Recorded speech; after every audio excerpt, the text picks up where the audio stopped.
I would say that that's an attention to detail element that Kirby has not.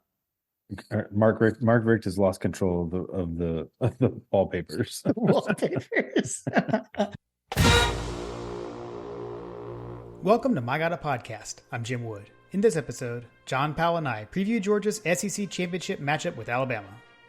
We talk through what we're looking for in the game, and we answer questions from you, our listeners. As always, remember to check out the newly redesigned MyGottaPodcast.com to see our latest merch. And you can follow us on social media at My God a Podcast. Finally, we'd love for you to check out our presenting sponsor, Oxia Time, at OxiaTime.com. That's AXIATIME.com. Now, let's join the conversation in progress. All right, John, another SEC Championship preview episode of My God a Podcast. Here we are, another SEC. It had to be us. It had to be. It had to be us and Alabama for all the marbles. Everything's on the line. Although we are recording this on Tuesday, so the CFP has come out, and I am not a huge gambling man, but Alabama at number 8, if they were to win this game, seems still a pretty far stretch to make the CFP if they were to do that. Yeah, I put Alabama in the class of needs help. So needs help, meaning like winning isn't necessarily enough. Other dominoes need to fall. I don't know. That's how I feel. Stuart Mandel put something out today that he basically feels like the win over Georgia would vault them up so high that they would like jump to 3 and eliminate like the whole Texas debate. But considering Texas beat Alabama at Alabama, I don't know that I totally subscribe to that. So I don't know. I feel like they would need help, but the top 4, I would say the top 5 from tonight's rankings being Georgia, Michigan, Washington, Florida State, Oregon. Those are the 5 teams that I feel like need no help. You win and you're in for those 5. Got it. Yeah. Anybody lower to me needs something else to happen, even if they win. Yeah. I guess we're getting ahead of ourselves on the games of note this weekend, but yeah, we can circle back to that for sure. Yeah. So Georgia versus Alabama for the SEC title, and what, in my opinion, is going to be the last of the what makes college football great era. Like, in my opinion, this is a turning of the page in the annals of college football, from the greatness of the sport to what I feel like is going to be the beginning of the end. Man, you said you're like being like grumpier than me about this. I'm very grumpy about it because here's the thing: like, it didn't hit me until the Georgia Tech game. Like, yeah, in a 12-team playoff, that game doesn't matter, and in a 12-team playoff, this game doesn't matter, and those are special. Like, those are special things. Like, those are special parts of college football that are losing their luster, no matter how you shake a stick at it. I mean, you effectively saw Kirby treat the Tech game like it was a glorified practice. We had to win that game, but it was a glorified practice. Right. Imagine what it looks like when it's a glorified practice and it doesn't frickin' matter. Right. And the other thing there is, like, I do, everyone says, well, you want to win, you want to get the bye week and all that, or you want to get the playoff bye, but I'm not sure. I don't know, man. Cause like, if you look at baseball now, right, you get that early series win, and then you're hot and you're ready where the other team's been waiting. And so we're going to find out really quickly next year when you get into that opening round and you've got all the higher seeded teams with the home game, that team wins in front of a raucous crowd at home. Who knows? They may go and then upset, one of those top 4 seeds. They got to buy. So we'll see.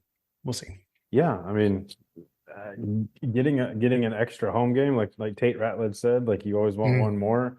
Yeah. Like, that's probably a good thing about the playoff expansion, is putting playoff games in a home and away environment.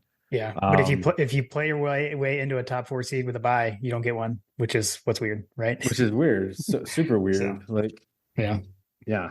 Um, So I don't know. It'll be interesting to see what happens next year. But the point is that this is the last game on CBS. It's the last game of mm, the four team CFP, which frankly, in my opinion, has been pretty straightforward. I mean, I yeah. have a feeling in the CFP era, there's been a handful of situations where we've ended up in the, our where the teams that were left were basically wouldn't have been picked by the BCS. Mhm. We've had a lot of like BCS that would have picked these teams kind of thing. Yeah. But it's Yeah. been nice to have a playoff where you actually have teams that have to win games. Like, I mean, Yeah. everybody had Michigan penciled when we played them, and we blew the doors off of them and blew the Yep. doors off of TCU. TCU beat up Michigan. So Yeah. I think it has served its purpose. it has served a purpose, yes. And we had the great game with Ohio State. Hmm. Um, Rose it, Bowl. it It was brought us Rose Rose Bowl. Bowl, yeah. So, but you are kissing it goodbye, Yeah. because next year none of it matters. Yeah, for sure. So, Um, well, I brought a new bourbon this week, John. oh, what'd you Um, get? What'd you get? What'd you get? Let me hear. so this is a Yellowstone. It is a Ah, Yellowstone hand-picked collection. I got it from my local Concord ABC store, so it's hand selected by Concord ABC. ooh, you got a sword pick, It's a Yellowstone. single barrel, 102 proof. So, but John, this is Yellowstone. Drinking this on purpose because I hope the dogs take Alabama to the train station. Take him to the train station. I love it. I love it. uh, You take that piece of shit to the train station. I missed that show. It's been away for too long. Man, that show is great. Even the offshoots have been great. I've really enjoyed the offshoots of that series. So what did you bring this evening? I have another mixture Okay. of all the bourbons. I have a mixture of what we've been drinking or what I've been drinking at the tailgates Mhm. this year, which is the Port Isaac Bowman Port Barrel.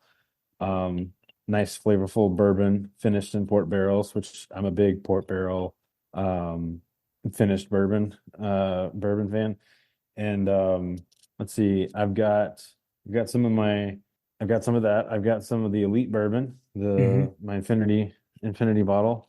I've Yep. got some of the juke joint bourbon from that I've been kind of has been a bit of a nostalgic pour for me from 2021, because I had the similar pour at the beginning of that season, which I kind of drank all year long, and so I've been drinking a lot of that and some of our previews this season. Okay. Um, I've got a little bit of the Four Roses Small Batch Select that I was able to. I've actually have kept since 2021 with the national championship sticker that Mhm. I made for that bottle. So I poured a little bit of that in here. I've got a little bit of EHT, which has just been, one of my favorite bourbons. So it's a cocktail of all of the eliteness that has been from the last few years. Nice. Nice. I like it. Well, cheers. And to the last SEC. This is also the last SEC championship between the SEC East and West. It'll be divisionless next year. So Right. last one there, last one on CBS. So we can drink to that. Amen. All right. Well, not amen, but it is what it is. I know. Yeah, I know what you mean. I know what you mean. All right, let's run down the matchup. So kickoff is on Saturday at 4 o'clock at Mercedes-Benz Stadium. I assume the roof will be closed. I heard that like contractually it has to be closed. It's like regardless of the weather. No swirling winds. No swirling winds, correct. Controlled environment. Remember, you talked about that a lot with Stetson. So the dogs come in 12-0, 8-0 in the SEC. Alabama also 8-0 in the SEC, but 11-1 with their only loss to future conference foe Texas. Let's see. Dogs are ranked number 1 in all the polls. Alabama is 8 everywhere, including the playoff, as you mentioned earlier. Like we said, last broadcast for CBS, Brad Nessler, Gary Danielson, and Jenny Dell on the sideline. And the official hashtag is hashtag SEC Championship. The word championship written out. So that'll be a long one to include in the tweet pregame. All-time history, this series, Alabama leads the series 42, 26, and 4 And the last meeting between these two teams, obviously the Dogs won 33-18 in Indianapolis. So I just realized I did not look up what the weather was going to be like for those tailgating. So it actually does look there is some rain in the forecast. Rain was in the forecast last I looked. Yeah, so there is rain in the forecast. So if you're going to be down there and you're going to be tailgating, make sure you have a tent, maybe your rain gear. Because it looks like it's could rain until about around 6 or so. So it looks like it could be raining all the way up until kickoff. But once you get into the comforts of Mercedes-Benz, you'll be nice and dry. Yeah, that's actually day 2 of a front coming through that starts on Friday. So Okay. it's going to be wet. Got it. All right, that is it for the matchup. JP, what do you have for us in the realm of fun facts? All right, I'll start off with my fun facts, and then we'll get into Hasty's Hargret history. All right, so I'm gonna hit a couple of little things here, and then I'll expound on what Tuscaloosa is in just a second. So, do you know of any famous alumni from the University of Alabama that are not sports related? Okay. Non-sports related. Shoot, I can't think of any offhand. I'm sure there's plenty. Okay, so there's a couple. Honestly, I was a little underwhelmed by the list of famous alumni. And in fact, some of these people that are listed as quote unquote alumni are not actually alumni, as similar to earlier this season. But Harper Lee, author of the famous To Kill a Mockingbird, right? I should have known that. Attended school, did not graduate. Okay. Did not graduate. I assume because she was writing one of the great Pulitzer Prize novels, To Kill a Mockingbird. It's a good one. Let's see. So other notable alumni that I feel like are, is not an alumni, but definitely attended and is notorious. Bernie Madoff. Nice. Okay. A fraudster. Yes. A fraudster attended Alabama. He went for his freshman year, but ended up transferring to Hofstra, where he graduated from. But yeah, that was one of the fun ones. And then another fun one, famous actor from the Andy Griffith Show, Jim Nabors. Okay. I believe he played Barney, if I'm not mistaken. I'll check my math, but I believe he played Barney on that one. Wasn't Barney Don Knotts? Maybe I'm wrong on that one then. I don't know. He played Gomer. Sorry, Gomer. Okay, Pyle. there we go. Okay. Yeah. Okay. Yeah. But yeah, so Tuscaloosa, the actual founding of Tuscaloosa itself is actually rather tragic in and of itself. Do you have any idea about the history of Tuscaloosa? No, but I have a guess where this is going. Well, what's your guess? No, you go ahead. Okay, so I'll start with Tuscaloosa, just the name Tuscaloosa. Do you know what Tuscaloosa actually is or means? I don't. So Tuscaloosa is actually named for an Indian chief, Tuscaloosa. It comes from a combining of Indian phrases, Tusca meaning warrior and Lusa meaning black, so black warrior. Okay. So Tuscaloosa was actually founded after Andrew Jackson, who was president during the time in the 1800s. He basically disbanded the entire methodology that kept the Indian tribes separate, and he was a big driver of moving towards pushing them to being, pushed onto reservations and basically combining them into the Indian race, if you will, as opposed to the Creeks and that kind of thing. The various tribes. He basically was a big force in pushing them to be one big in Native American tribe. Got it. There was a battle with the Creeks, and after that battle, a few years later, they founded Tuscaloosa with the encroaching white population. Basically, had been encroaching on the Native American land, and they basically just took it. So Tuscaloosa, basically founded off of off of settlers taking the land from Indians, which many cities in America could probably share that, but Tuscaloosa itself has actually got that name. Got it. Got it. But yeah, so that's kind of the history there of the city of Tuscaloosa. And Tuscaloosa is also home to the University of Alabama, as we all know, and we are currently playing them. So that leads me to Jason Hasty's Hair Grit history. When thinking about sports history, it's important to be mindful of the experience of fans. I know that you and I have shared unique experiences, as we all have, and there's one particular game with Georgia and Alabama where they met at Sanford Stadium on October 2nd, 1976, which is going to be very important for those of you that do remember, if you were around for that game. But if you weren't, I've got some news for you that you probably are going to be a little surprised about, as I was. Yeah. Were you familiar with this before Jason sent this over? I was not, and I'm eager to discuss this with my parents. That's true. You know what? Yeah. I need to actually ask my dad about this. I didn't even think about that. My dad was probably not there during this time, but So they were, yeah, I he mean, probably would have been my parents were out of college, but they were in Macon. So they were still in the state. So I'm curious if what they know about this. Heard about it. Yeah, exactly. Friends. Exactly. Yeah.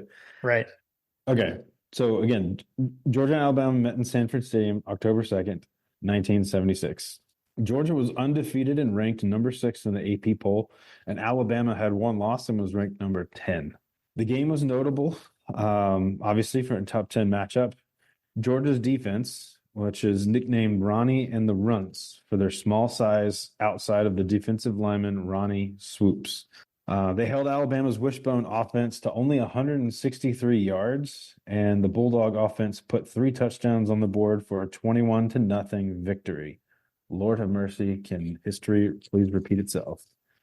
It was the first time Alabama had been shut out in 69 years. I wonder if they've been shut out since. I have to go back and take a look at that. Maybe we can really repeat that history. Wow. The most memorable aspect of this game, however, had nothing to do with what happened on the field. It had everything to do with what happened off the field. Alabama made the decision to stay at a hotel in Athens on the night before the game. This was a decision that they'd regret, as Georgia fans kept the Alabama team awake all night. They surrounded the hotel with cars so that they could honk horns and shine their high beam headlights at the hotel through all hours of the night. During the game, a capacity crowd of 60,000 people filled Sanford Stadium, while an estimated 12,000 fans watched the game from Sanford Bridge and the tracks. Again, who's that coming down the tracks?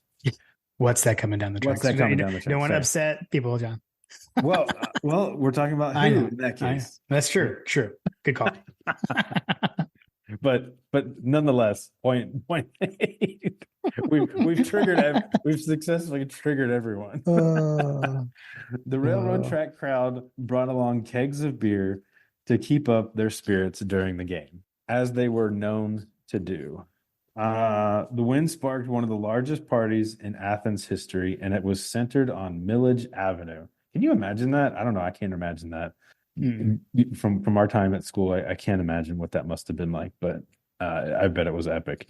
The Athens Banner Herald described the scene on Millage as hysteria and compared it to the mass streaking events that had taken place on campus during the spring of 1974. Maybe Luke can tell us a little bit more about that. I don't know. The Red and Black wrote that people were literally dancing in the streets, stopping cars to shake hands, kiss the pretty girls, and just generally talk about the dogs. Cars traveling from 5 Points to Broad Street took over an hour to make the trip. Fraternity and sorority parties merged into a large open-air festival that the police could not control. So eventually, Millage Avenue between 5 Points and Broad Street was closed to traffic, and the party was allowed to continue unabated. Jason says that he's had the pleasure of speaking with hundreds of Georgia fans each year. Some of them have come through this year from these stories on the podcast. So definitely go and have a conversation with Jason and check out the Dooley exhibit. But he says that almost all of them who were in Athens in 1976 bring up this event and how joyous it was. Hmm. We must always remember that what fans experience is oftentimes as meaningful and sometimes more meaningful as the contest on the field. Man. Yeah. Amen. Absolutely. Amen to that. Um, Yeah. I was going to say, I've been showing some stuff that Jason sent us. The only thing I have not shown while you were talking through that yet, John, was the ticket stubs from that season. Okay, so let's go back. Let's go Okay. back to the pictures again. Okay. Okay. I got the program up now. Okay, so this is the program from the game, right? Mm-hmm. One thing that I want to note about this, with the Ronnie and the Runts, there are two names on this. There are two names on this roster that should probably stick out like sore thumbs for every person that knows Georgia football.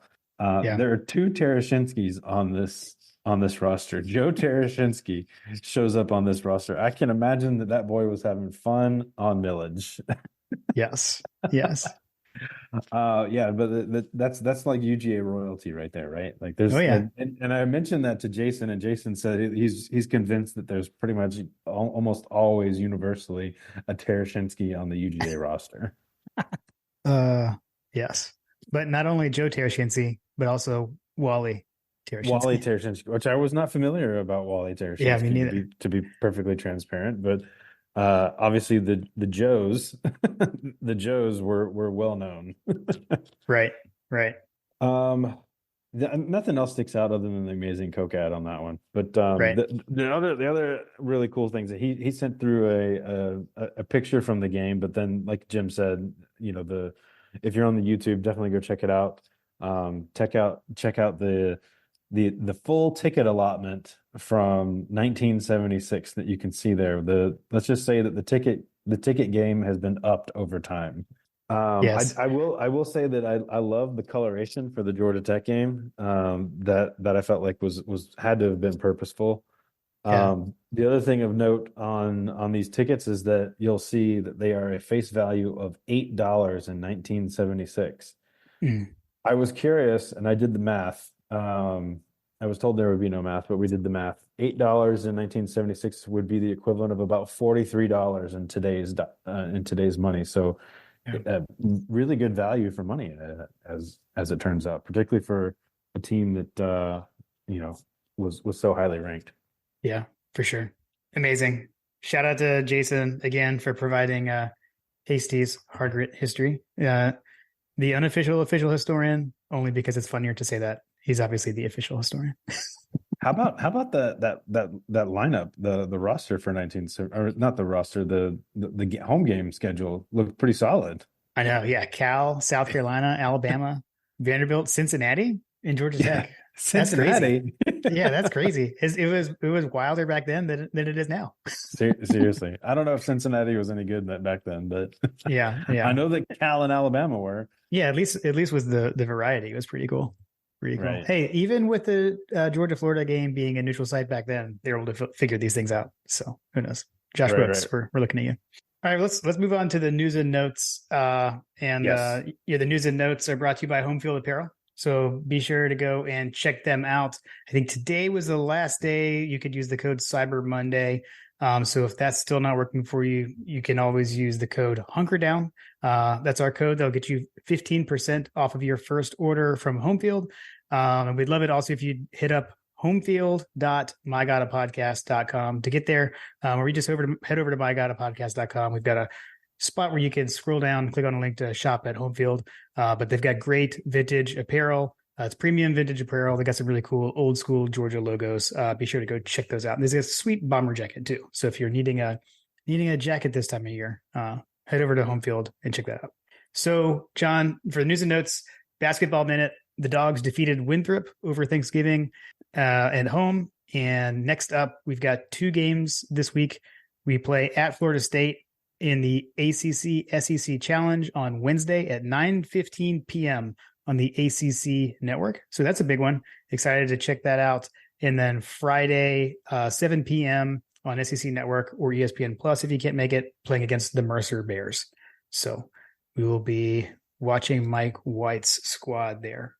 The other, I think the big piece of news, you were recording on Tuesday this week that we wouldn't have known had we recorded on Monday, is that Fran Brown, Georgia's defensive backs coach, has been hired as Syracuse's head coach. No word yet officially on whether he will be remaining, throughout the rest of the season. We've seen that before, like when Dan Lanning got the Oregon head job, for example, he stayed at Georgia through all the way through the postseason, through national championship.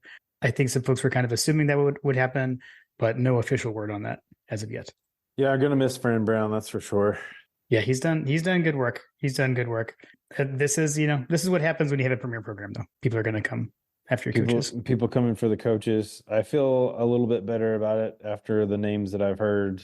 All the guys in the Dog Central crew have been, rattling off multiple names. I guess that to a certain extent, that's probably one of the premier defensive, one of the premier position coaching roles in the country would be to come in and coach our secondary with Kirby Smart. Right, for sure. It probably would be the equivalent of like someone going to say like Ohio State to coach wide receivers kind of thing. Right. Yeah, I think that's fair. So let's see, from Kirby's press conference, just going to hit on a couple of injury notes. He got asked about Julian Humphrey and JDJ. He said they're week to week with their injuries, trying to get both those guys back. The only thing I will say on that is Julian Humphrey tweeted a picture of himself and said, "Go Dogs." And then our guy, Trigger Trey, retweeted that and said, "Yes, that means he's playing." So this is not inside sources or anything, but this is what was on Twitter by Trey. So I'm going to trust TT7 on this one. So I think we may actually see number 12 on the field at corner this weekend. Yes. That would be amazing. In my opinion, getting number 6 off the field is probably going to be a situation that would be favorable for us, because when he is on the field, he's probably going to get picked on, and we'll get to some of that later. Yeah, there were nothing in the press conference about any of the guys that missed the Tech game. Those offensive guys. So we didn't see anything about Ladd, Bowers, Tate, Rara. So we will wait and see on that. You and I in the podcast after the podcast were kind of talking about that last time, that it seemed like that they had Tate suited up, they had Brock suited up, so like in an emergency or a bind they probably could have played, but I don't know. I would assume that they're not going to miss this game. Right. And then the only other thing was at Tuesday media availability, Kendall Milton was being interviewed, and he said that today, Bloody Tuesday, was one of the most physical, chippiest practices all year. So hopefully that's music to everyone's ear heading into the showdown with Alabama. I'll do a side note on player interviews. I've been super impressed. If you've watched the Kirby Smart All Access, and if you've watched any of the press conferences in the lead up to the SEC title with like Cedric Van Pran, who else was up there? Kamari Lassiter was up there earlier this week as well. And all of them have been basically saying the same things. My biggest takeaway in the last couple of weeks in watching the players speak to the media is that they're completely focused and completely bought in, if that makes anybody feel any better. Yeah. Everybody's saying the same things. It's almost like they're reading from talking points, but it genuinely feels that way, if that makes sense. Yeah, no, that's perfect. I feel like that's the way we like it. You want them. Yeah, I feel like that means the message is getting through to them, and they're not going to give any bulletin board material either, because that's what everyone's trying to get out of them. The word of the week this week was connection, which I think is good, because the feedback coming out of the Tech game was that there wasn't as much connection. Mm-hmm. So it sounds like that they are addressing some of the mistakes from last game. Got it. All right, well, let's jump into some of these matchups. Talk about starting off, I guess, what we're looking for when Georgia has the ball. So the Georgia offense, the Alabama defense. So Alabama defensive coordinator is Kevin Steele. It should be a familiar name. We've seen him around before. He was at Auburn a few years ago for several years. So we're definitely familiar with him. But this is year one for him at Alabama as defensive coordinator. The leading tackler for Alabama is freshman defensive back Caleb Downs. He was a big Georgia recruit target. He's their leading tackler with 95 total tackles. He also has 2 interceptions. Their leading interceptor is Terrion Arnold, a sophomore defensive back. He has 5 picks this year. And their sack leader is Dallas Turner, a junior, 8 sacks on the season. He is he's a menace. We've seen him before, and he's good. He's good. One other person to call out, I wanted to call out, much like last week, we're dealing with some familiar faces on the other side of the field this week. So Tresman Marshall, the Georgia transfer linebacker, he has 2.5 sacks and 50 total tackles on the season. So he has more tackles than Dallas Turner. Yeah, and he is, I believe he's starting. So how the tables have turned there. We've got linebackers transferring from Georgia to Alabama to get playing time. Kind of crazy to think about that. It is kind of crazy. I imagine there's going to be a number of elevated emotions in that regard on those guys that have moved on. Yeah, agreed. So, I mean, I guess what are you looking for there? I think obviously we talked about, right, like, will we see Tate? Will we see Ra? Will we see Brock? Will we see Ladd? So obviously that's something to look for. But in general, what are you looking for?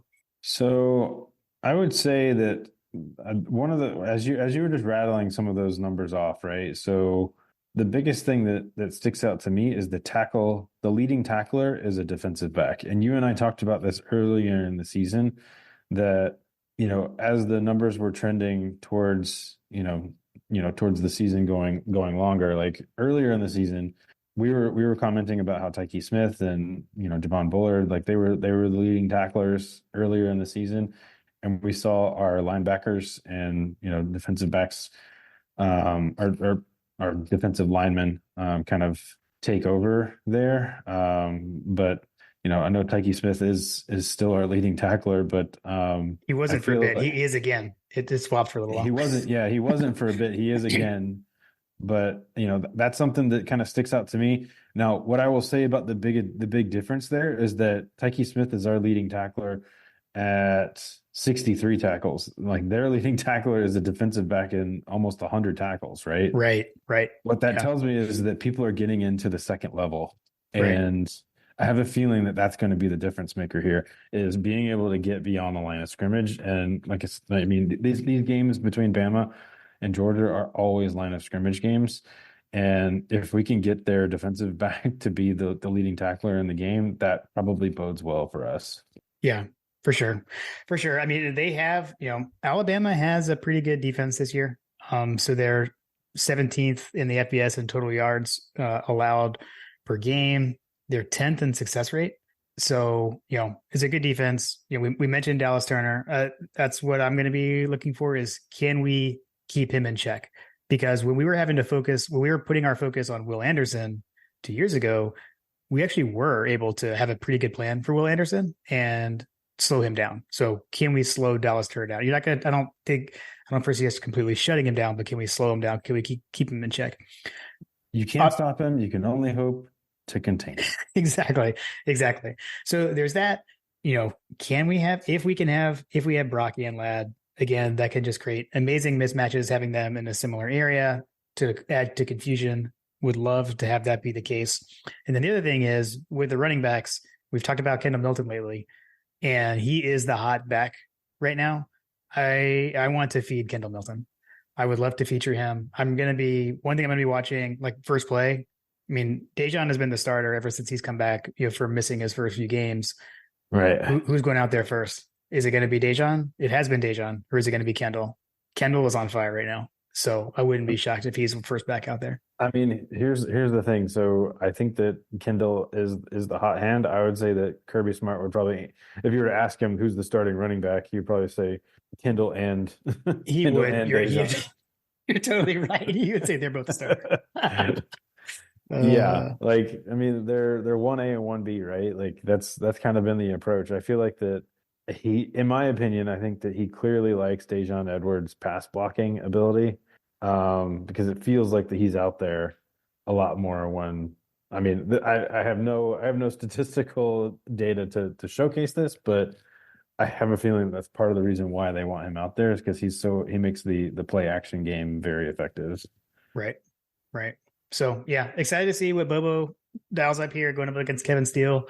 And, I think Carson Beck he is proven at this point.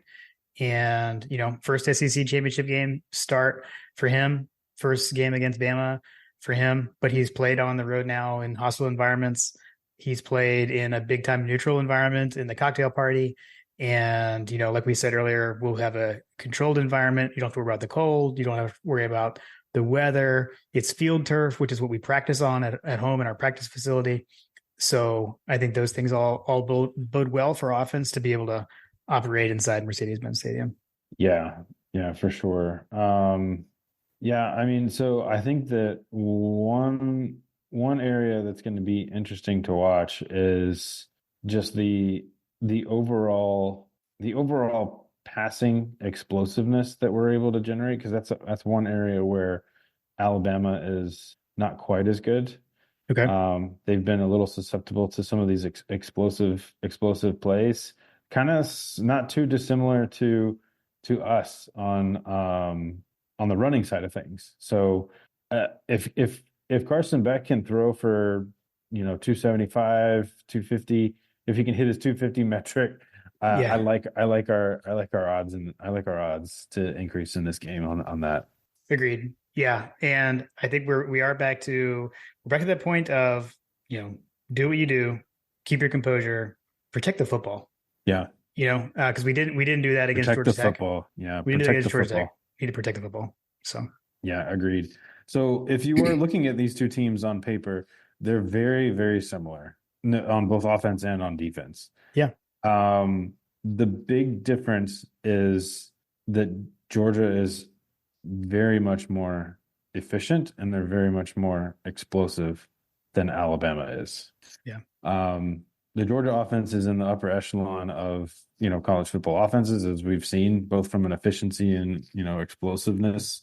If you follow Dog Stats, he's got some of these metrics up there, and he's got everything beautifully graphed, where you can see the offense versus the defense, and look at the success rates and all those things. So go check out Dog Stats on Twitter, and you can see some of those graphics for yourself. But like I said, from a defensive standpoint, both of these teams are pretty evenly matched. But on the offense is where these two teams kind of get disparate. Got it. All right. Well, before we move on to the defense, why don't we take a moment to remind everyone that season 4 of My Gata podcast is presented by Oxia Time. So Oxia Time, they are American designed, Swiss made. So they're high-end Swiss watches. You got to go check out their 2021 and 2022 Georgia National Championship collection. They have their own Oxia Time branded watches as well. So definitely go over to oxiatime.com. That's AXIATIME.com, and you can check all of that out. You can also use the code HUNKERDOWN to get 10% off your timepiece. So John and I know John, you've really enjoyed yours. I've enjoyed mine. I like to use the NATO band. You like to use your steel band, and it's a great timepiece. I love it. I've got the beautiful red, background with you can kind of see the power G's. They make up a design that kind of give it a bit of a herringbone pattern, if you will. But it's beautiful. Awesome. Well, shout out to Oxia Time. Thanks again for being the presenting sponsor of season 4 of My Gata podcast. All right, let's talk about our defense, their offense. So what we're looking for when Alabama has the ball. So again, a first-year coordinator. So Saban with 2 new coordinators this year. Offensive coordinator Tommy Rees came over from Notre Dame. Also, I did want to add another notable offensive coach, John, tight ends coach Joe Cox. So he's still a tight ends coach for the Tide. Joe Cox. Memories. Anyway, so notable players, obviously, quarterback Jalen Milroe. He's 158 of 238 for 2,526 yards passing, 21 touchdowns, 6 picks. He is also the third leading rusher on the team, 126 carries, 439 yards, and 12 touchdowns. They've got a pair of senior running backs in Jace McClellan. He's got 803 yards and 6 touchdowns on 166 carries. And then Roy Dell Williams has 497 yards, 4 touchdowns on 94 attempts. At the receiver position, again, kind of a two top guys, one being Jermaine Burton, the senior transfer from Georgia. He leads Alabama with 749 yards on 33 catches for 7 touchdowns. And then sophomore Isaiah Bond, he's the one that caught the game winner against Auburn, I believe. He's got 39 catches, 542 yards, and 4 touchdowns. One thing I do want to point out about Burton. So Burton has 749 this year. 197 of those were against Texas A&M in one game. So he exploded against Texas A&M. So what are you looking for when Alabama's got the ball, John? Stop the run. Yeah. Set the edge, stop the run. Yeah. If we can make Jalen Milroe, if we can make Milroe one-dimensional, I like our chances. Agreed. We are, something we've talked about on the podcast before in the past is backyard football, right? And dealing with a quarterback that likes to play backyard football. And that is what he does. He holds the ball longer than any quarterback in FBS, I believe. I don't remember who to quote that on. I saw that on Twitter, so it must be true. Carson Beck actually gets rid of the ball like the fastest. I think of I can't remember what the samples, what the subset was, but maybe it was even just the SEC. Like Carson Beck actually releases the ball the fastest. Milroe takes the most time, but it's because he's extending plays with his legs, right? And he will extend a play and throw it. Sometimes he'll run across the line of scrimmage and throw it. Can't do that. But he'll even do that. But yeah, man, we have to have a plan there. I don't know what we're going to do there. Will we have a spy? I'm not really sure, but I know Kirby did talk about that in the press conference and talking about how there are multiple things you have to worry about. You have to worry about the design runs. Then it's a different thing to worry about the design runs versus the scrambles. So I don't know. In Kirby, we trust. I trust Kirby and Coach Shu and Coach Boom to come up with a plan for that. Yeah, I mean, the other thing that I would say that you're looking for from the other thing that I would say that we're looking for is just like I said, the running game. Like the running backs don't jump off the plate at you, right? Yeah, no. Their leading rusher is averaging 4.8 yards per carry.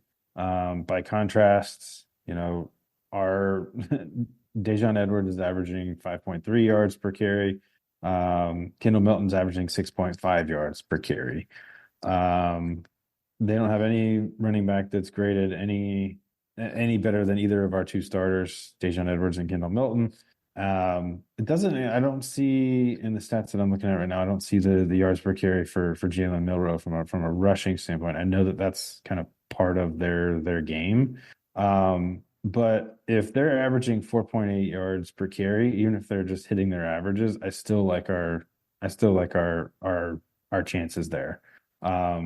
I think that we're going to be able to impact them to where they're going to have probably their season low from a running standpoint, and we're gonna put the game in Jalen Milroe's hands, and we're going to challenge him to beat us through the air. Yeah, because I think that that's where we're going to be able to get him. Yeah, I agree. He averages around 3.5 yards a carry by my math, but that might include sacks as attempts. I'm not 100% sure. But shoot, I know George Foster said we're going to beat them and their wing T quarterback. So that wing T quarterback, that was amazing. He struggled early, right? I mean, they switched quarterbacks. They had that one game where they went through like 3 quarterbacks and didn't play him. I mean, he's definitely come on late. He had a huge moment against Auburn, declared he needed the Heisman in the postgame, but he's feeling it right now. And he's got a lot of confidence come in sky high. But I agree, man. If we can, we're going to focus on shutting down the run game and see if he can beat us through the air. Because it is a Georgia-Alabama game, I will point out that their backup quarterback is Tyler Buckner, the Notre Dame transfer came over with Tommy Rees. We need to get Tyler Buckner's stats up. Yeah. So I guess the only other thing I'll say is, back in 2021, I feel like people are, I've seen a lot of comparisons to coming into this game as to coming into the last SEC championship against these guys in the 2021 season, saying, Georgia was 12-0, Georgia's number 1, Auburn was coming in with 1 loss, had just barely beaten Auburn that year, just like this year. That year went to multiple overtimes. And then we saw what Alabama did in that game. But I feel like, we had some weird things happen for us. I think there's been, we've heard about flu, things like that, but also like our defensive scheme was very odd. I know we went in thinking we were going to there was an obvious plan that Georgia should have implemented, and we went with something else, and we don't know exactly what's going on there. So I think, coaching growth, Kirby has continued to grow as a head coach. I think the staff has continued to grow. So it's not all about, it is about the Jimmys and Joes, but I think it's scheme too. And I think, they're all continuing to improve and get better. And I feel like that's going to play a factor there as well. Yeah, for sure. Yeah, I don't know. I don't really know what else to say about it other than we need to make them one-dimensional. If we can get him in a position where he has to throw the ball, it's going to be a long day in Atlanta for Alabama. Yeah, agreed. The only last thing I'll point out is 23 points allowed to Georgia Tech last week by the Georgia defense was actually the most points we've allowed in a game all season, in a single game. Mm-hmm. And second most was 21 points that we allowed to Missouri and UAB. So Georgia defense. Conversely, what's Alabama's numbers look like for the most points they've allowed? Yeah. So let's see. Just for fun, Jim. Yeah. So they gave up 28 to LSU, and then they gave up 24 to Auburn, and they gave up 34 to Texas. How do you give up 24 to Auburn? Come on, guys. All right. Let's see. Special teams nuggets. So looking at the special teams, Georgia obviously is still on the 0 punts returned. So Brett Thorson has still yet to allow a punt be returned. On the Alabama side, they have Will Reichard. Hopefully I'm getting that right. Senior kicker. He's 18 to 21 on field goals for the season. He is perfect on extra points, 50 for 50. He is now I'm blanking, Lou Groza. He's a Lou Groza Award finalist. But he missed a pretty critical one against Auburn, and I think Brad and Gary kind of jinxed him, talking about how well he had been playing, but missed a pressure kick against Auburn. So something to watch for there. And I must report, John, that Alabama punter James Burnip is from Australia, and he is from Pro Kick, Australia. So with his name, I wasn't 100% sure. I was about to say, do these guys not even have an Australian kicker? Are they even serious? But they do. They do. So, and before we go down a rabbit hole of Googling, he appears to be actually like normal college age as well, from the math that I did. So, for what it's worth. But hey, like I said, inside, no swirling winds. So we don't have to look for that. So on our side, I'm going to say kick touchbacks when we're kicking off. And then again, protect the football. Yeah, I agree. Things I'll be looking for on special teams are no punt returns. Yeah, exactly. Yeah. Oh, speaking of, we didn't talk about this because I think that the video kind of came out after we recorded our Georgia Tech review. But Peyton Woodring had a really cool TikTok video that I have never seen anyone do before. He basically was kicking from the corner horizontally through the uprights. Like he was in the corner of the end zone, like in the end zone, almost by the back pylon. The back pylon, yeah. He's basically kicking with zero angle through the uprights, basically curving the ball around. If you're a soccer player, you'd banana kick a corner kick or something like that into a small window. That was pretty impressive. But to do that with a football from that far outside in those windy conditions, it was incredibly impressive. If you've not seen the Peyton Woodring video, definitely go and check it out on TikTok or Instagram or Twitter or whatever. But it was definitely, as a soccer player, I was thoroughly impressed because I know how hard that was. Is it fair to say that he bent it like Beckham, JP? He bent it like Beckham. A British Bulldog would appreciate that. Nice. I guess the only other thing I'll say is their punt returner is Caleb Downs. So we mentioned him earlier, right? He was highly recruited. He's a freshman defensive back for them, but he is also their punt returner. So just how How desperate do you think he's going to be to break up that streak? To break this streak. I don't know. How desperate do you think? How petty do you think Saban's going to be about that? I mean, I wonder if they even have that on their radar at all. I mean, they've got to know because with all the analytics they look at, I'm sure they know. I guarantee you they know because Yeah. it's probably sticking out like a sore thumb because he's one of their weapons, right? Like Right. they're Yeah. going to want him to break free, and I have a feeling that we're going to make it to where he's a non-factor. So again, that just goes back to that dynamic of special teams.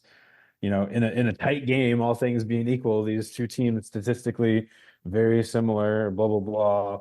Special teams can be the difference maker. So if you can pin someone back, if you can put them in a position where they want to get good field position and you take that opportunity away from them, it really is a super weapon in a tight game like this to be able to control the field in such a way that they can't leverage one of the big weapons that they have available to them. Yeah. Agreed.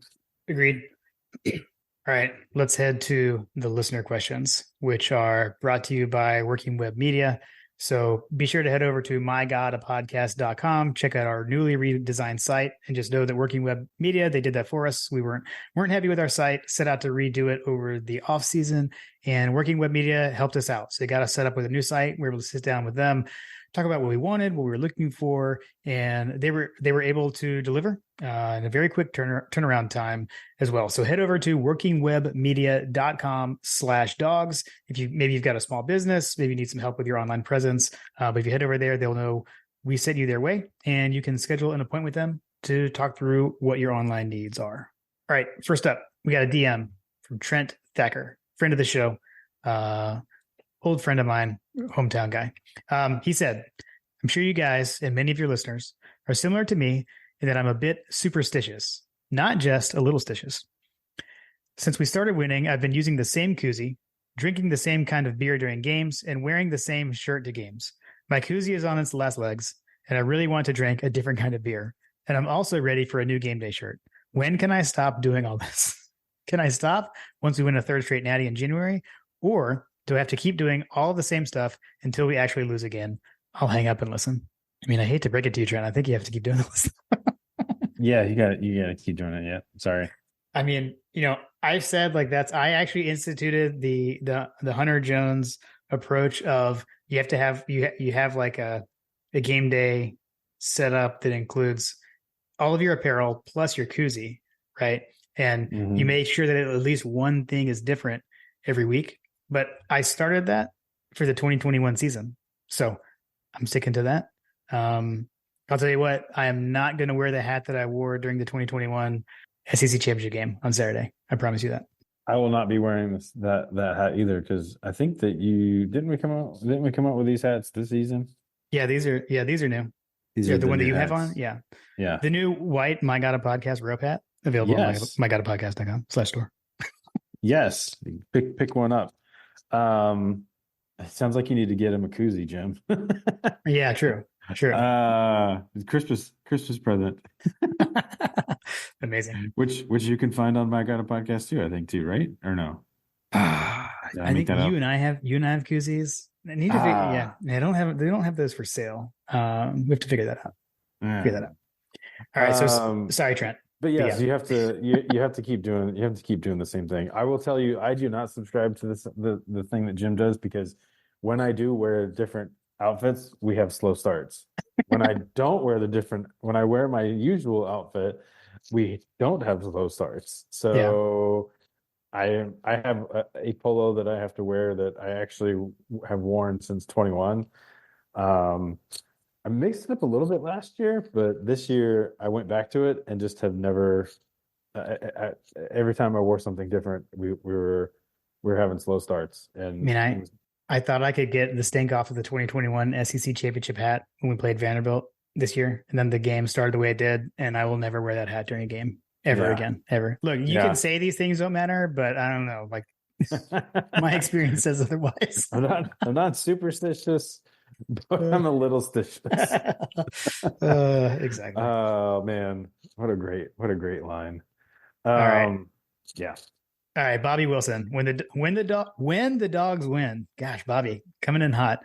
When the dogs win, will Bama fans finally acknowledge how good UGA is and has been during this run?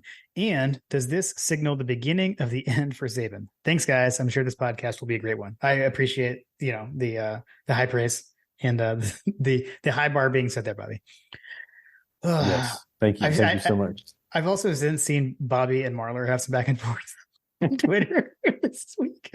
I just can't quit you.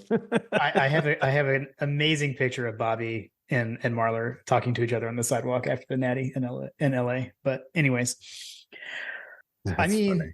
I haven't seen quite as much from Bama fans this week as in the past. I've seen it starting to creep in. But I mean, Marler has been probably the biggest Bama fan that I've seen talking trash, throwing up. What, 2nd and 26 was the cookies that he made today, I think. He had the number 2 and 26 on his cookie mans, which he also had a UGA sucks, which, I mean, that's a bold strategy to be throwing up, like to allow a team to get into your head so much that you have to make a cookie with their name on it for your Christmas cookie manufacturing. I can safely say that you will never find me putting Alabama on any of my Christmas cookies that we're going to be making this season, which we do on Christmas Eve, by the way. So yeah, I mean, I think that there's a little bit of nervousness out there amongst the Bammers. Yeah, like I said, I think that Marler has kind of put himself out there as what's the Voldemort or whatever. Voldemort. Voldemort. Yeah, he's the Bama sacrificial lamb right now, as far as I've seen.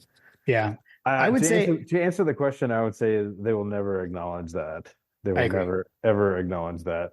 All that we can hope for is that they don't have any wide receivers or quarterbacks get knocked out or anything like that, and then they have no excuses. But then I can guarantee you, as soon as the clock strikes 0 and UGA is victorious and they're sent home in tears, and maybe the stadium's completely empty and devoid of Alabama fans by and large at the end of the game.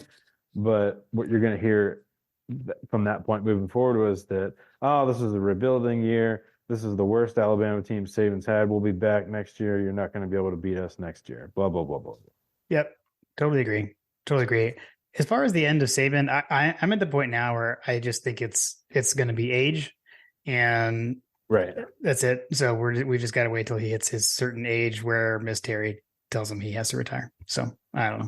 The guy has basically willed this team to an 11-1 record, which is just crazy to me. Yeah, agreed. Wait, 11-1? Is it 11-1? Yeah, 11-1. Yeah, you got it right. You got it. Yeah. Stop questioning yourself. You got this. Sorry. All right, Fletcher Proctor. I was nervous before the 2021 SEC championship game. I was nervous before the 2022 CFP championship, but then Kirby won in Indy and then in LA. I'm not nervous entering this game. Kirby has become the best big game coach in college football. What is the opposite? What is the opposite of Munsoning? And I have to include that Fletcher included a GIF. It was Kevin McAllister in Home Alone saying, "I'm not afraid anymore," when he's walking out of the house. Yes. So, yes. Ooh, man. I will say that probably wasn't the best GIF, because immediately what happened after that is the man with the salt, old man. I can't remember, old man, whatever, the guy with the salt. Yeah. The guy with the shovel came out of nowhere, and he goes running back into the house screaming. So I don't like the omens there. They became friends in the end, John. You just got to go a little. You got to go a little further. Yeah. I would say the opposite of Munsoning would be Goldberging. Okay. Who's next? I like that. I was gonna say Kirbying. I'm gonna say Kirbying. Is it Kirbying though? Kirby doesn't really say we're gonna win. So he doesn't, but Goldberg does. Goldberg does. Yeah. Who's next?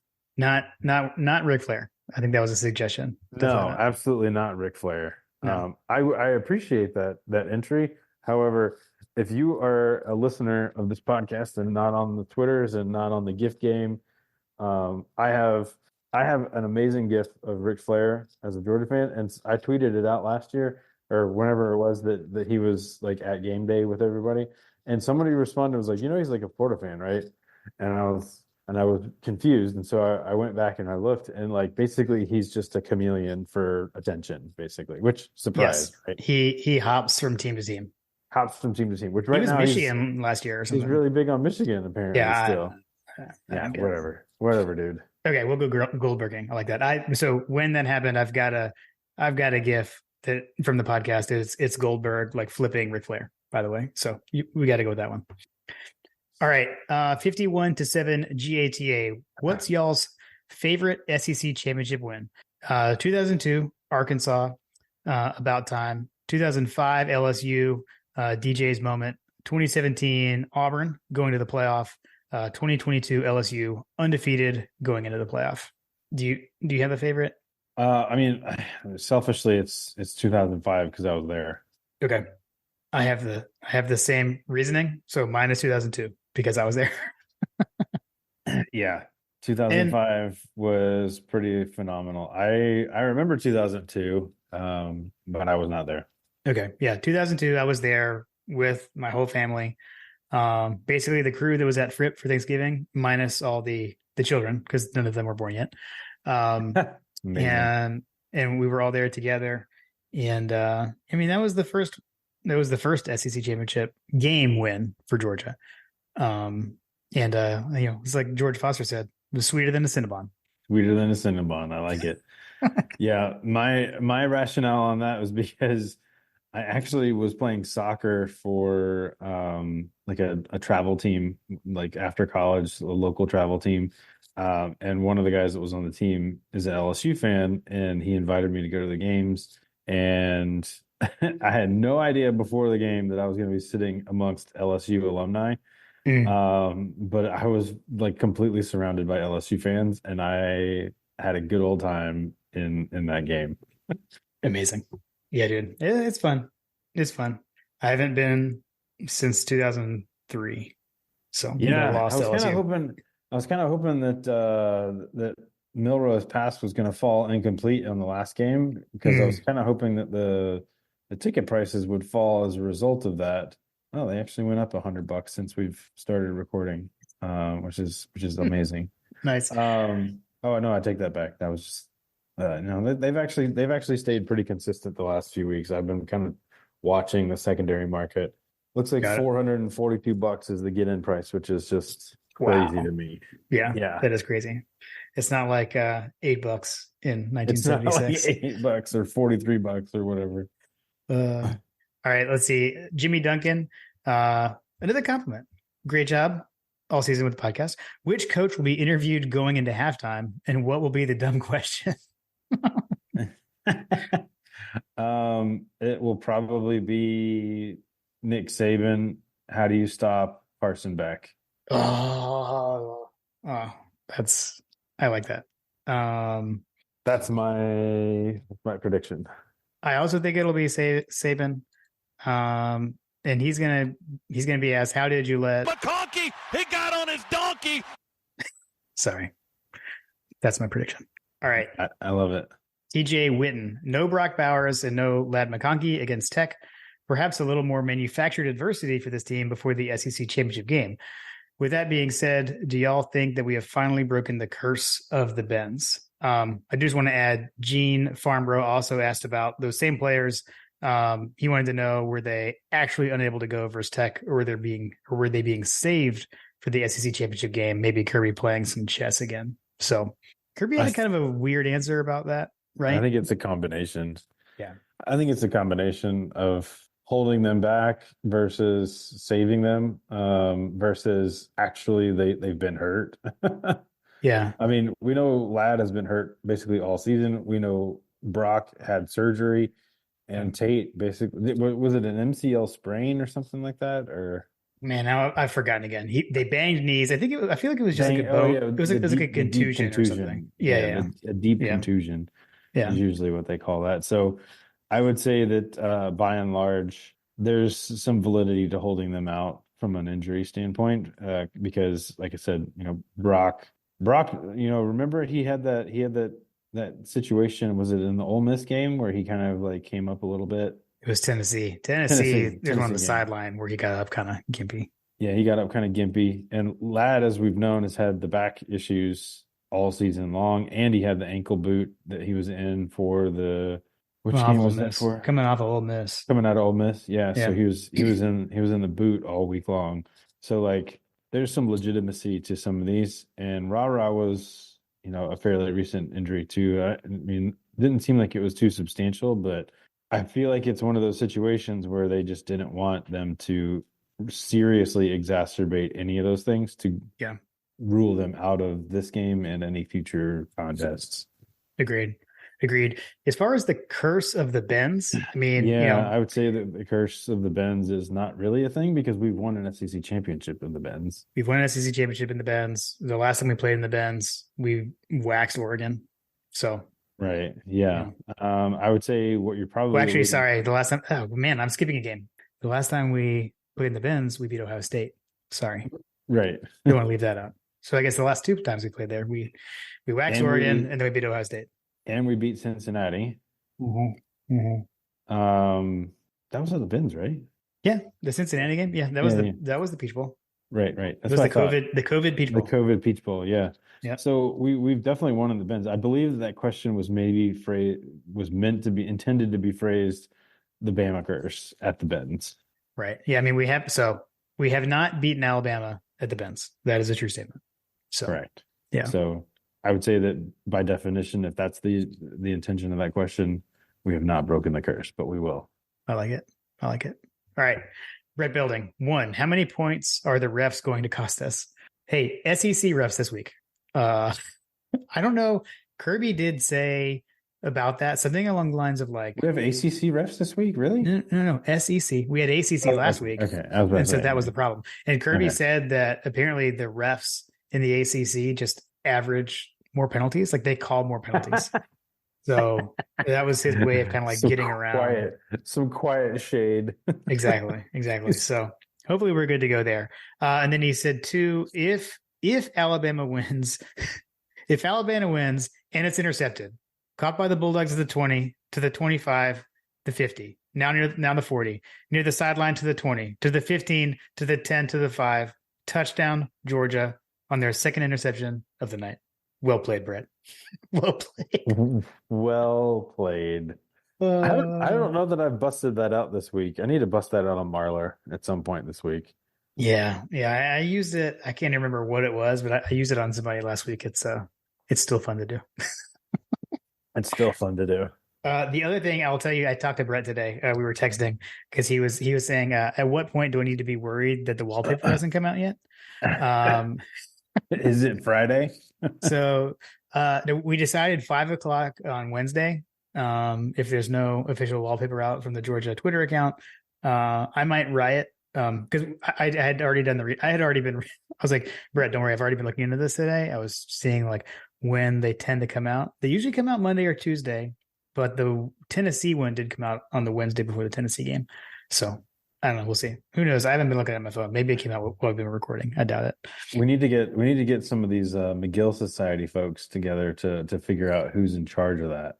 I would say that that's an attention to detail element that Kirby has not. Mark Richt has lost control of the wallpapers. Wallpapers. That's great. All right. Let's see. Chad Jarvis. What's the worry meter at? And how many times does Gary gloat over how good Alabama and Milroe are? I mean, my worry meter is not crazy. I don't think he's going to be gloating about how good Milroe is, but maybe in the running game, to certain elements, because like I have a feeling that he's going to break some runs, but just because like we've shown we've had a propensity, and they Georgia Tech put some film up. Buster Faulkner was able to scheme some things that exacerbated our problems. The issue that I would take with that is that, like I said, like we talked about in the review, is that we played pretty flat, I guess, for lack of a better description, or pretty vanilla. In all of the big games this season, we've outperformed our expectations. Yeah, agreed. Agreed. That's the worry meter that I have there is that we've outperformed expectations on every big game. I guess if you were to put it on a scale of 1 to 10, like what's your worry? No, I just don't worry anymore. Like Munson is dead. Like I don't see any point in it. What is the point of me getting worked up about it now? I'm gonna go into it now. Right before the game, I get worried before every game, like right at kickoff. But that's just But like that's just like I get butterflies. It's more like excitement, I guess, almost like nervous excitement. So Right. that'll happen. But I'll be putting up all the outdoor Christmas decorations on Saturday to help me get through that. But yeah, Munzening's dead. I'm not going to worry. Yeah, I don't gain anything from it. I would tend to agree with that. I guess that would effectively put you at a 5 or I'll say below. this. I'll say this. 5 or under. Yeah, I mean, this is the first game all season that it's like, most of the games is like Georgia doesn't have to play close to its best game to win, right? Like this game, do we have to play our best to beat Alabama? I still think it's a level lower than that. I don't think we necessarily do. But I mean, yeah, I mean, this is for real. Like this is a big game. This is by far the best team we've played. I mean, it's the SEC championship. But you know what? I mean, I'm excited for that. Yeah. So yeah, I guess a 5. I guess 5. Yeah, I guess that's fair. Yeah, I mean, you're even keel Yes. going into this. Right. Yep. I would say that the thing that I kind of go back to is just again, our team right now has been largely driven by how well the offense performs, and our offense is pretty well better than theirs in pretty much every aspect of the game. So in every facet of the game, we are, or in every facet of the offense, I feel like that we have a substantially stronger upside than they do, in our ability to basically, be successful. If you look at the success rate numbers, it's probably one of the biggest disparate, metrics that you can look at. You can look at yards per play. We're basically over a yard per play better than them on offense. You look at third down numbers. Our offense is better than their offense in terms of, our successfulness. I just made that up, but our third down ability to convert has been unparalleled in the nation, I believe, right? Mhm. I think that was something that they were talking about, was that we were one of the best in the country on third down conversion. So, in a tight game, when you need that first down to either ice the game or extend a drive that's going to score a touchdown or put points on the board, I mean, all of that being said is that this shapes up to a game where if you need points, our offense can get it. And I feel like that we can get it pretty quickly. But I think that that's just one of those things that we've been able to do throughout the season is we've been able to figure things out on both offense and on defense. Yeah, agreed. All right, Mark Davis. He's got a two-parter. The second one we already talked about. So he said, I could see Georgia trying to stop the run and make Milroe beat them through the air. So we talked about that earlier. We agreed on that. But he said defensively, for the Georgia defense, for the Alabama defense, do you think Alabama commits to stop the run or the pass game of Georgia? What are they going to try to take away? What are they going to try to take away? So historically in this game, both teams try to take away the run. Yeah. I mean, I think back to all of our games. I mean, it took Stetson, airing it out in the fourth quarter to win because we couldn't really get a whole lot going on the ground. 2012, it was a slog in 2012 on the ground for us. The SEC, I don't know, it's hard to, the SEC championship when we played them, I'm convinced that there was a sickness that had impacted our ability, but it kind of seems like the anomaly in this entire argument. Yeah, the problem was our defense in that game, not the offense. Right. I mean, the offense was trying to play catch up because the defense had the floodgates open in the second quarter. Right. But yeah, I think that I mean, Kirby's DNA is a Nick Saban team, and Nick Saban teams first and foremost, stop the run. Agreed. I'm with you. Let's see. Chili Dog. We can't possibly afford to spot Bama a TD on their first drive. Can we? Oh, we're going to anyway? Cool. I'm not worried. Is that crazy? I don't think it's crazy. I don't think it's crazy. It's what this team has done. So Yeah. You're good. You're not alone there. You're not The good alone news there. is that they're not going to be fazed by it because they witnessed the earth shatter at Tennessee, and I don't think that the Benz is going to be able to present that much of an intimidating factor in that regard because they basically came out in a raucous environment on the road, almost unilaterally. Tennessee fans by and large. It's not going to be that way in Atlanta. And first play of the game, they scored a touchdown, and the entire stadium basically broke loose from reality. Yeah. And I don't think that they're going to, like I said, that they've been there. They've seen this adversity. It's not going to phase them, and I think that's the big takeaway is that, and you hear that in some of the player interviews that they talk about. Like Javon Bullard is probably the best example. If you want to go and look at his interviews look at his interviews and look at the latest episode of Kirby Smart All Access or UGA All Access, whatever it's called. You can stream it for free at georgiadogs.com, but basically they know that they're not out of it at any point. They're always going to be in the game. And that's the mentality that this team has. Agreed.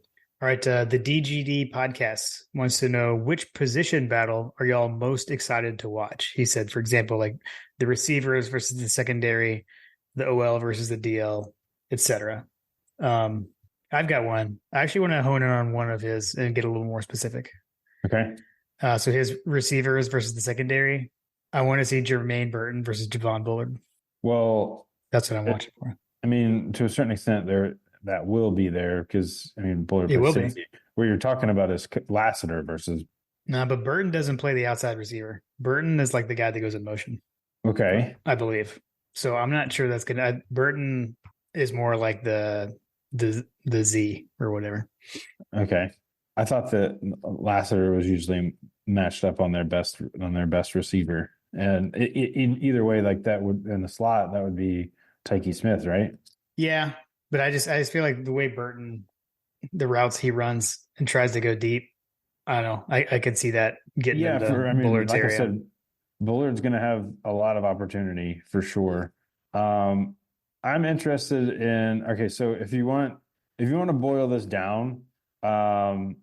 If you look at the entirety of these teams and where the matchups are the strongest in our favor is, to your point, the secondary, right? So our secondary versus their secondary is probably going to be a pretty our secondary versus their receivers is going to be a pretty favorable matchup because Jermaine Burton is their best receiver from a PFF grade or whatever. He grades out at an 82 right now, and that he's their highest graded. It took a Georgia receiver, ironically, to be the best receiver on their team, which is just wild to say out loud. Yeah. But everywhere else beyond that, they're grading out at 73 or below. Okay. So our secondary versus their receivers, if we're able to control Burton and control, all of their receivers, like I said, that's going to be a situation where if we're able to stop the run and put them into a position where they're having to throw the ball, I like the matchup of our secondary versus their receivers because on the flip side, on our secondary. Our lowest graded secondary position player is Dalen Everett. Which if Humphrey is back, he's going to be he's probably going to be sitting the bench. And Humphrey's not graded out here, but if you take Dalen Everett out, our lowest graded secondary position is Dan Jackson at 75. So yeah. I mean, you look at those matchups and you like that. some other matchups, our running backs versus their linebackers. That was my second one. I mean, that's going to be a pretty even matchup. I mean, the grades on Edwards and Milton, 78 and 88, Dejon's at 78 and Kendall's at 88.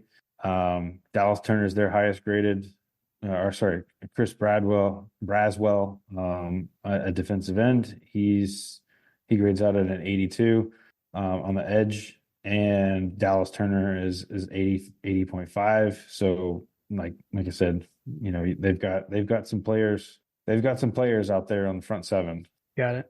All right, let's see. Joshua 24 fan. Why was Tech able to have continued success running the ball, and what can the Georgia defense do differently when they play Alabama? I'm really not reading anything into what happened against Tech, honestly.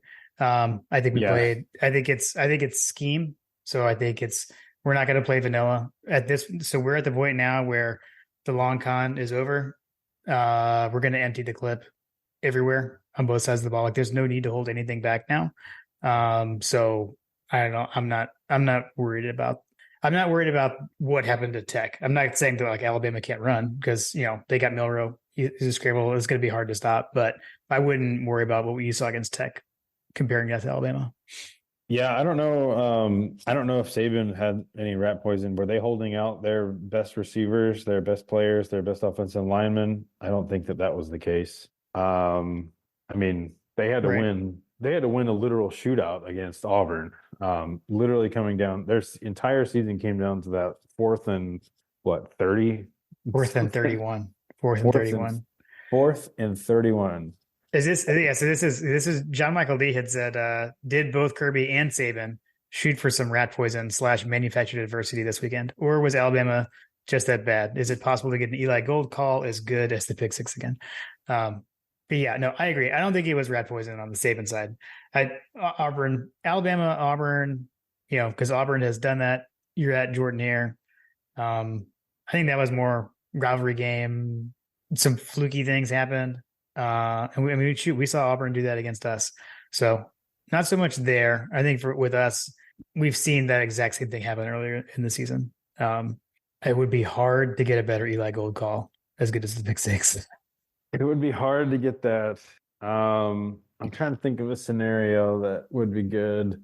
I mean, all right. So here's a scenario for you. Let's say they're in a 4th and 31 against Georgia. Mm-hmm. And we do the smart thing and rush 3 or 4, right? Right. And we're able to sack him. Right. And that would be delicious. And Milroe sacked. Yeah. Anyway, yeah. I don't know. I think it wouldn't be as delicious. It wouldn't be as delicious. It would still be pretty tasty. Agreed. Let's see. Tim Riley, friend of the show, Tim Riley. We'll wrap up with him. Who are the offensive and defensive MVPs for our Dogs on Saturday? I mean, I've got to go with Bullard because he's I've got to go with Bullard on the defense. He's always a defensive MVP. He's my favorite. He's my favorite dog right now, dude. He's my favorite dog. Yeah.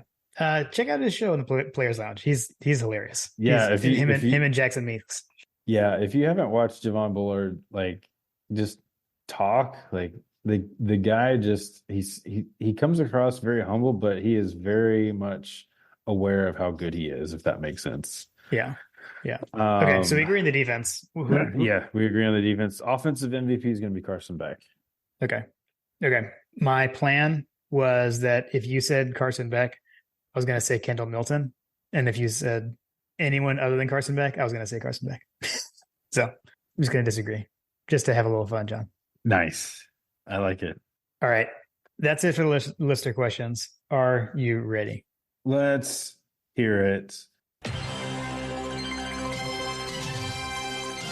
my God! My God, a freshman. Trying to put glasses on it.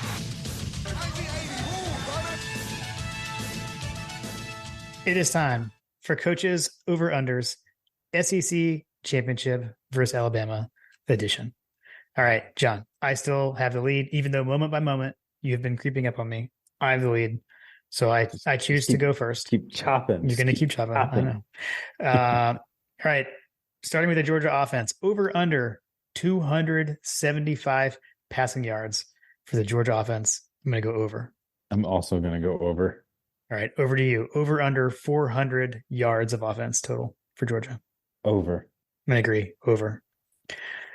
And then my turn. Over under 2.5 rushing touchdowns.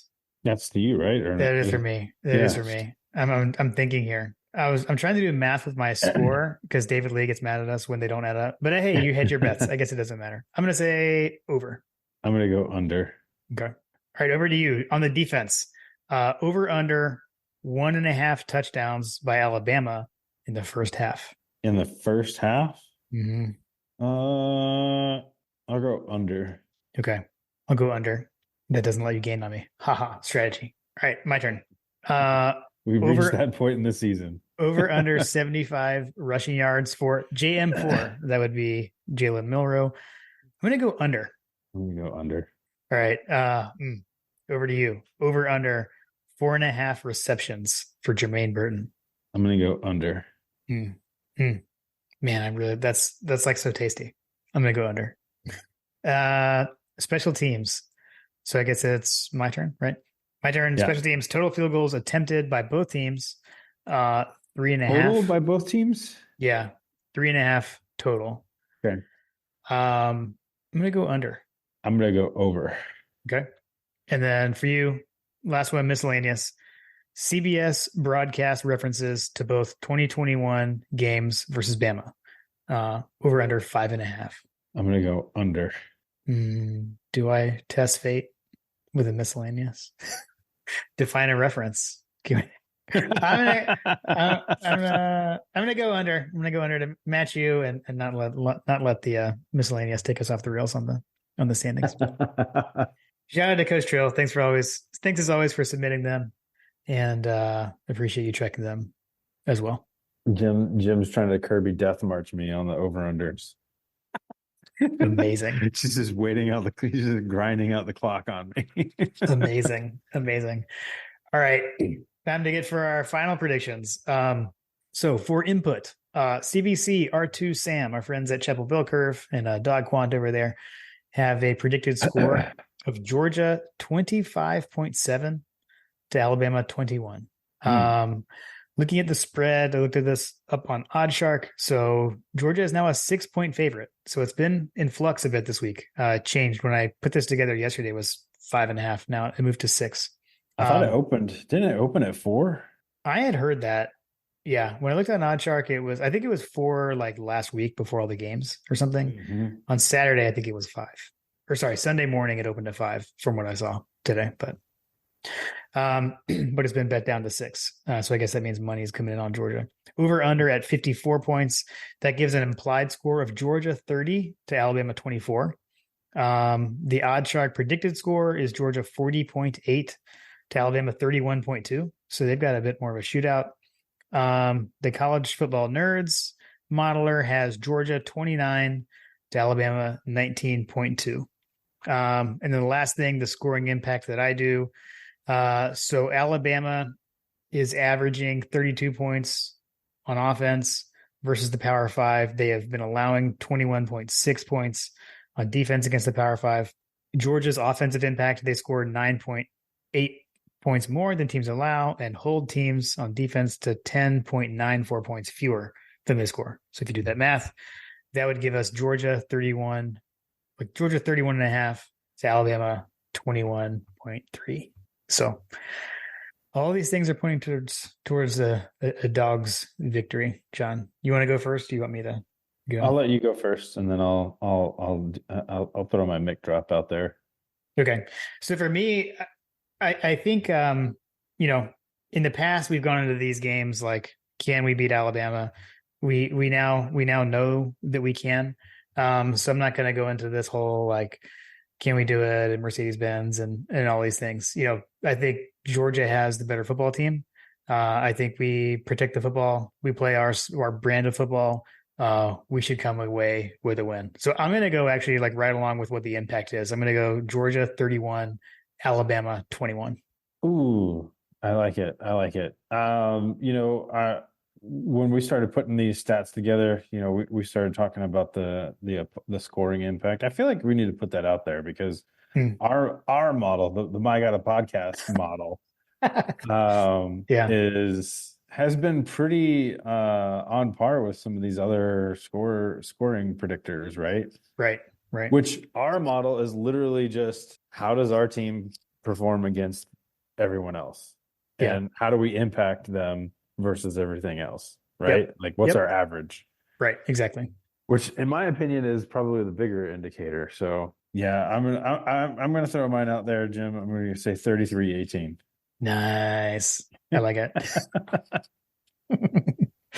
Oh man. I would have to have some Buffalo Trace and Nutter Butters after that score, like I did last time. Buffalo Trace, Nutter Butters. What was the Nutter Butters that you sent? You sent some pictures of recently that were like That was So after we beat Tech, because I was with my dad. So my dad and I had Nutter Butters and Buffalo Trace in Indianapolis at the hotel. Yes. And so that's just like whenever we're together, that's our post game celebration. So we did that at Fripp after we beat Tech this past weekend.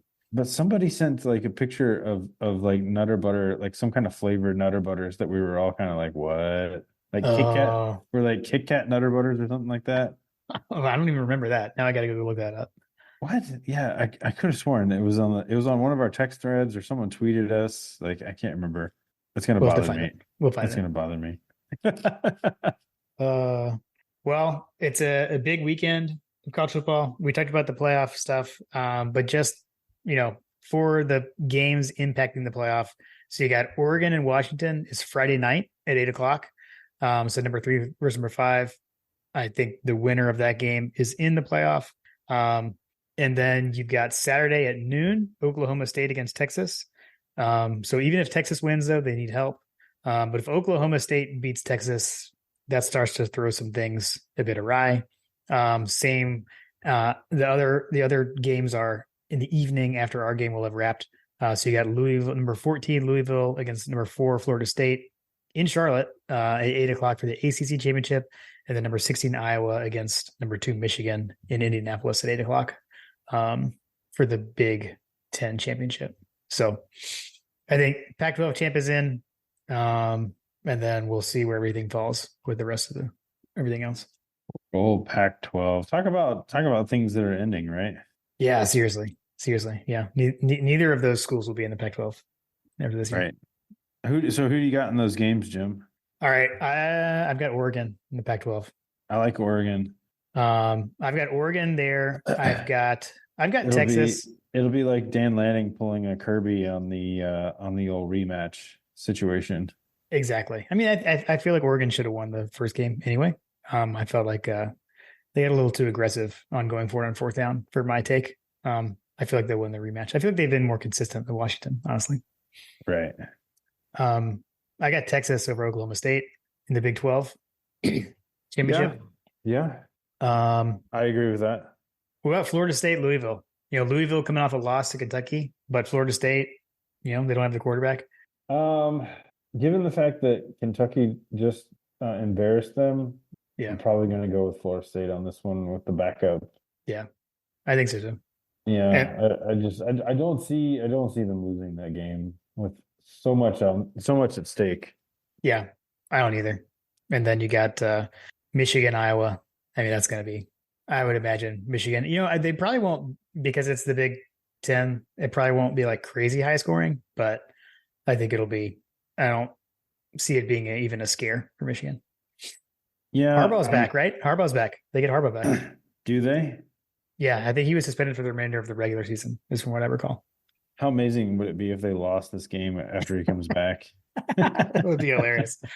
That'd be hilarious.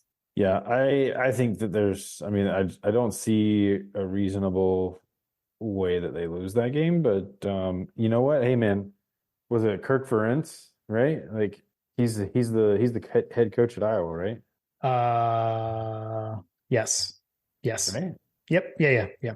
Man, that guy they've been living and dying on defense, right? Yes. Yeah. I mean, the over under for their games is usually like it's like 23.5 or whatever. Like it's always super low.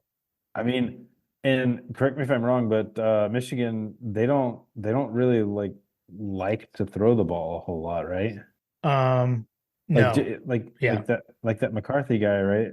He's their quarterback, and I feel like Josh had put some stats out today talking about the quarterback performances over time, and you look at like the total attempts for McCarthy versus everyone else. Like, yes, he's doing really great, but like he's just not throwing the ball nearly as much as everybody else. It was right. kind of interesting if you saw those graphs, like the the upward trend of different quarterbacks throughout the country. Like Carson Beck's basically been just a steady increase. Milrose had a pretty decent uptick that's been a little bit sharper as the season went along. Penix has kind of flatlined in terms of his progression, and McCarthy's like been progressively getting better, but like he's just so far behind everyone else in attempts. Yeah, yeah, If that's the case, and this turns into like Michigan's trying to impose its will on the ground and not throwing the ball like they have been all season, like that could be a recipe for a close game. So I don't know. I don't see them losing it, but I can see a world in which that gets to be a very uncomfortable. yeah, yeah. That's possible. That's possible. And the team doesn't know how to play with Jim Harbaugh on the sideline. They're like, who's this guy? Right. Or they're like, oh, coach, where does the plays? What Yeah. what are they going to run? Right, right. All right. Well, I know. So you'll be watching at home, right? That's the plan for Saturday? Yeah, I had thoughts that I might go down there. I could probably still pull that together with the kids, and I had visions of going down there to experience like SEC fanfare and all that kind of stuff. Hmm. Darius Rucker is playing a concert at SEC Interesting. fanfare this weekend. South Carolina fan, but okay, interesting. Yeah, yeah. I think it's at Centennial Park, if I remember correctly. I feel like we mentioned it on the podcast before. Um, but I really enjoy going down and like walking around the whole fan experience thing. Yeah, Um, but yeah, the rain has me a little worried, so I'm going to be watching the weather there. gotcha. Carter's been invited to a buddy of his house, so he definitely wouldn't be going with me. So that would mean that I would have to take either my teen or my younger kids. That doesn't set up very well for a tailgate. So Right. most likely we will, even if I were to go down and experience it in the morning, would probably still be coming home to watch. Okay. Well, we'll be doing the annual wood thing where we finalize all the Christmas decorations, particularly outside. I'll be doing all the outside decorations on Saturday to keep myself busy, and then head into the house, watch the game. We'll see how the weather is. Might actually watch this one inside. Might be a little too cold outside. We'll check.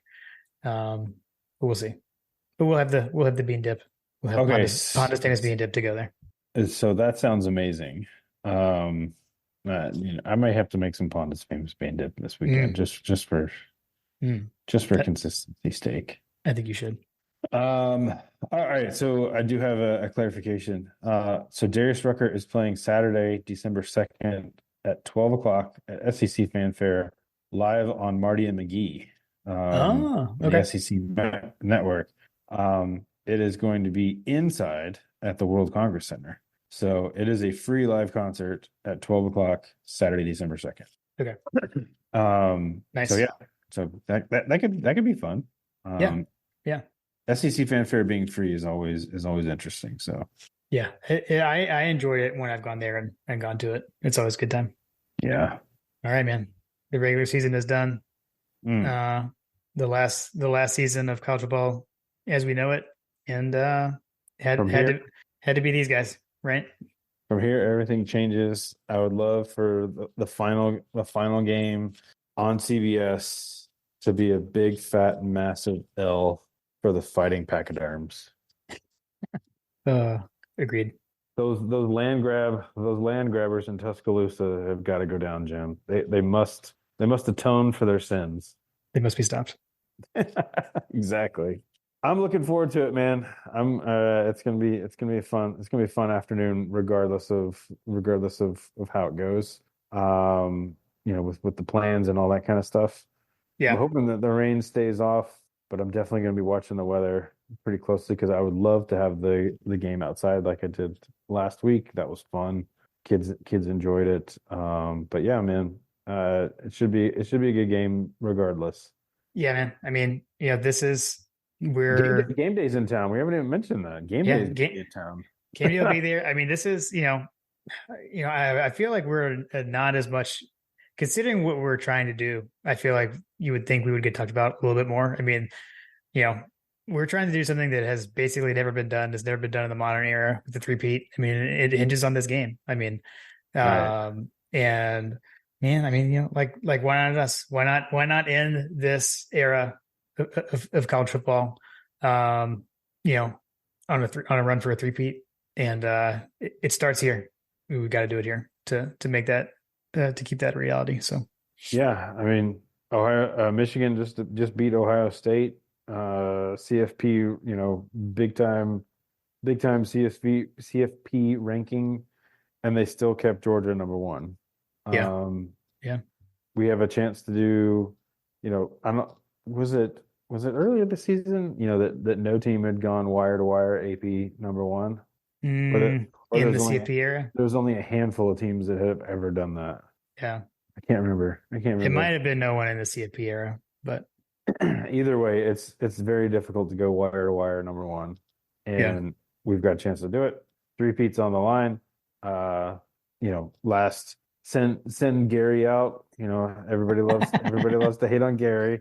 He's big Alabama fan, right? Like, why does Gary love Alabama? Let's send him out unhappy. That's the only way we could do it. Agreed. All right, man. Well, you guys have fun. You guys have fun with Ponda's famous bean dip up there, and I'm going to try to replicate on my side. I'm going to try to acquire a special bourbon for this weekend. Is there any special bourbons that you're trying to get this weekend? No, I might maybe go into the cabinet because I have things that I haven't opened, so I may go into the cabinet and open something I haven't opened. But I mean, like I said, man, I'm sticking to this Yellowstone. Probably actually keep the main thing. How was the Yellowstone, by the way? It's good. It is excellent. Okay. But like I said, taking the train track, and every time Georgia scores, we're going to hear that train whistle or horn in the bends, knowing that we're taking Alabama to the train track. Yes, I love it. All right, let's end on that. Go Dogs. Go Dogs. Ready to level up your career? Text DISH to 44043 now to dive into a world of exciting technician opportunities at DISH. From cutting-edge technology to a supportive work environment, DISH offers the perfect platform for your success. Connect with us today to discover how you can be part of a dynamic team driving innovation. Connect today and join the DISH family, where innovation meets opportunity. Text DISH to 44043 to kickstart your journey towards a rewarding career.